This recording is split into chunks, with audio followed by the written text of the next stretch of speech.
नमस्कार दोस्तों, आप सभी का स्वागत है। देखिए, आज अपन जो बात करेंगे वो हिंदी अनिवार्य का अपना कक्षा 12 का जो एक नया बिंदु रहेगा वो रहेगा कवि परिचय का। तो बहुत दिन हो गए हैं कवि परिचय की मैंने अभी तक बात नहीं की है। तो आपको बता दूं कि कवि परिचय जो आप पढ़ते हो तो कवि परिचय में देखिए ये होता है कि कवि परिचय शुरू के जो आप जो है मैं बात करूँ तो पद्य भाग के जो अपने रहेंगे उनके 4 याद कर लो। यानी पद्य भाग कविता वाले शुरू के जो 4 आपके जो कवि परिचय हैं वो आप याद कर लें। और अगर मैं बात करूँ आगे गद्य भाग की तो गद्य भाग के भी जो 4 कवि हैं वो आप याद कर लें। ठीक है, ये 3 भी याद कर सकते हो गद्य भाग वाले। ठीक है, लेकिन 4 कर लो ठीक रहेगा। चलिए, अभी जो है अपन जिसकी बात करेंगे वो एक एक कवि को लेकर अपन बात करने वाले हैं जो वेरी मोस्ट इंपॉर्टेंट रहते हैं अपने परीक्षा की दृष्टि से। तो चलिए शुरू करते हैं आज की ये जो क्लास है अपनी। चलिए, पहला ही जो अपना कवि रहेगा वो रहेगा महादेवी वर्मा, जो है वो कवयित्री रहेगी। ठीक है, तो सबसे पहले इनके जीवन परिचय की बात करें तो इनका जन्म जो है वो 1907 ईस्वी को फर्रुखाबाद उत्तर प्रदेश में होता है। ठीक है, फर्रुखाबाद उत्तर प्रदेश में जो है इनका जन्म होता है।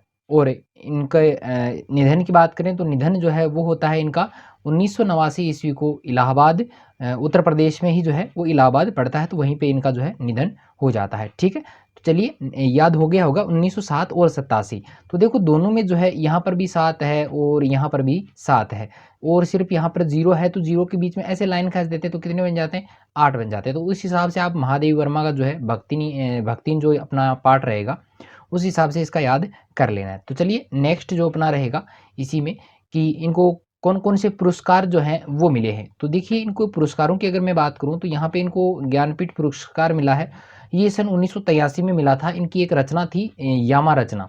तो यामा रचना पर सन 1983 में इनको जो है ज्ञानपीठ पुरस्कार मिला है। एक भारत भारती सम्मान, महादेवी वर्मा पूरे भारत की कवयित्री है इसलिए इनको भारत भारती जो है रचना पे दिया गया वैसे, लेकिन मैं आपको समझाने के लिए कह रहा हूँ, भारत भारती सम्मान मिला है। और अगर बात करें तो भारत का सर्वश्रेष्ठ पुरस्कारों में से एक माना जाता है पद्म भूषण, जो इन्हें 1956 ईस्वी को दिया गया था। ठीक है, सारी चीजें समझ में आ गई। 3 पुरस्कार दिए हैं, ज्ञानपीठ, भारत भारती और पद्म भूषण। चलिए नेक्स्ट अगर देखा जाए इनकी प्रमुख रचनाएं कौन कौन सी हैं, तो रचनाओं में देखिए काव्य संग्रह की बात करें तो काव्य संग्रह में आपको सारे याद नहीं करने हैं, सारे तो होते भी नहीं होंगे आपको, है ना, और होते हैं तो बहुत अच्छी बात है। जैसे यामा है, इसी प्रकार जैसे मैंने यहाँ पे लिख रखा है ना, इसी प्रकार आपको जो है अपनी कॉपी में भी लिखना है। तो यामा रहेगी, निहार है, निर्जा है, रश्मि है, ये यहाँ पे कोमा नहीं लगाया, ये लगा दिया है ना, रश्मि है, सांदे गीत है, दीपशिखा है, ये इनकी प्रमुख काव्य संग्रह रहेंगे। और इनके संस्मरणात्मक निबंधों की या संस्मरणात्मक जो रेखा चित्र हैं उनकी अगर मैं बात करूं तो अतीत के चलचित्र है, स्मृति की रेखाएं हैं, पथ के साथी है, मेरा परिवार है। ठीक है, ये सारे इनके संस्मरणात्मक रचनाएं रहेंगी। और मैं निबंध संग्रह की अगर बात करूं तो निबंध संग्रह में देखिए श्रृंखला की कड़ियां हैं, आपदा है, संकल्पिता है, भारतीय संस्कृति के स्वर है। ठीक है, याद रहने वाले हैं सारे, कुछ ज़्यादा इसमें है नहीं। देखो यामा, निहार, निर्जा, है ना, अतीत के चलचित्र, स्मृति की रेखाएं, पथ के साथी, मेरा परिवार। और मेरा परिवार तो इसी अपने जो पाठ है उसमें से ही है। ठीक है, इसी में से है। चलिए, और श्रृंखला की कड़ियाँ जो है आपदा है, संकल्पिता है, भारतीय संस्कृति के स्वर है, तो ये सारा जो रहेगा। ठीक है, चलिए नेक्स्ट चलते हैं आगे। इसका जो भाग रहेगा इसके बारे में और क्या आपको लिखना है वो मैं यहाँ पर आपको बता देता हूँ। सबसे पहली बात, साहित्य सेवी और समाज सेवी दोनों रूपों में महादेवी वर्मा की जो प्रतिष्ठा है वो रही है। महात्मा गांधी की दिखाई गई राह पर अपना जीवन समर्पित कर उन्होंने शिक्षा और समाज कल्याण के क्षेत्र में निरंतर कार्य किया है। और नारी समाज में देखो, यहाँ पे ऊपर वाली बात याद रह जाएगी, समाज सेवी ये थी, इसके अलावा महात्मा गांधी के दिखाए हुए रास्ते पर ये चली थी।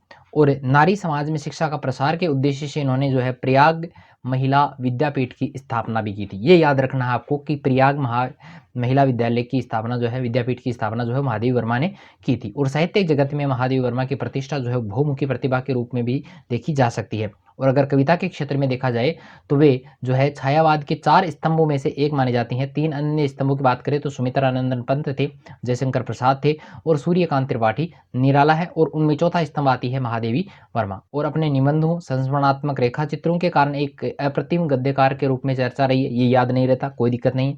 कविता और गद्य इन दोनों क्षेत्रों में उनकी प्रतिभा जो है अलग अलग स्वभाव लेकर सक्रिय रूप से हमें दिखाई देती है। चलिए, ये सारा समझ में आया होगा। इसमें 2-3 लाइनें आपको याद रखनी है, सारी याद नहीं करनी है।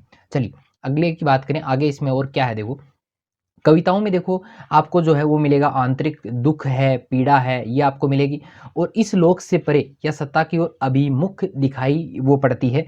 तो अपने गद्य में उनका जो है गहरा सामाजिक सरोकारों की ये कवयित्री मानी जाती हैं और इनकी एक रचना थी श्रृंखला की कड़ियाँ 1942 में, उस समय की अद्वितीय रचना वो मानी जाती है। और हिंदी में जो है स्त्री विमर्श की भव्य प्रस्तावना, स्त्री की सुख दुखों की बहुत बड़ी जो है छवि जो है इनके रचनाओं में मिलती है।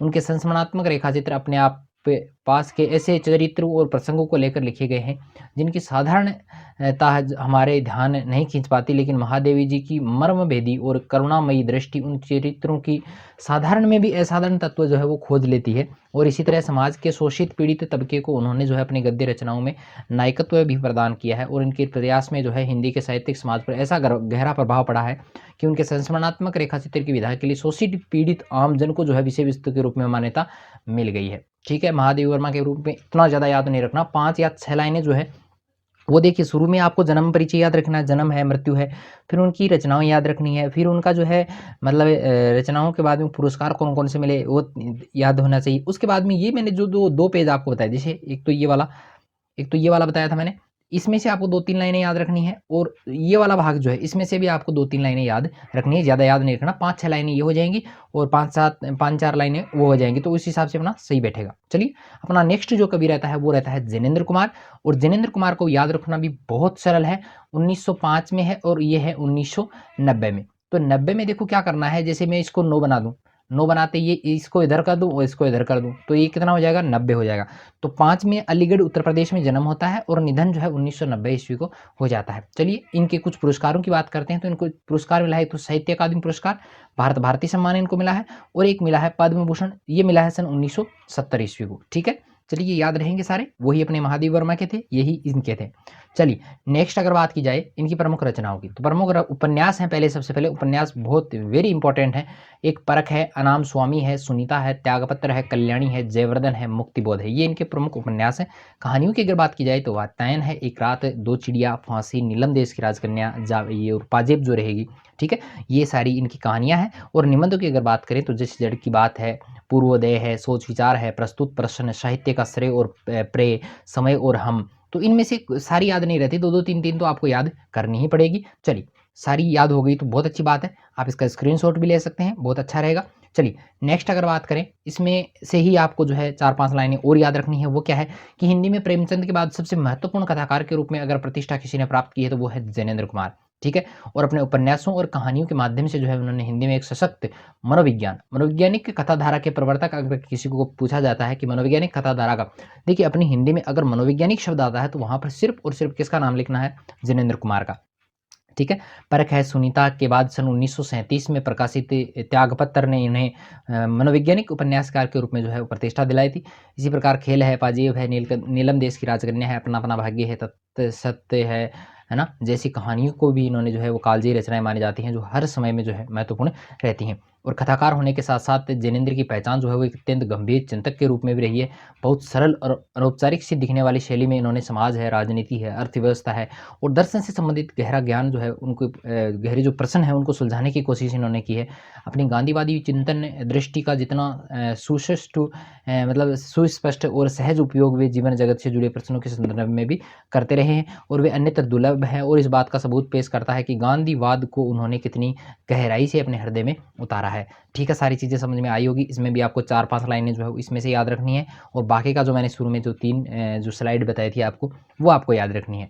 ठीक है, मेरे ये वीडियो आपको कैसे लगे मुझे कमेंट करके ज़रूर बताएं।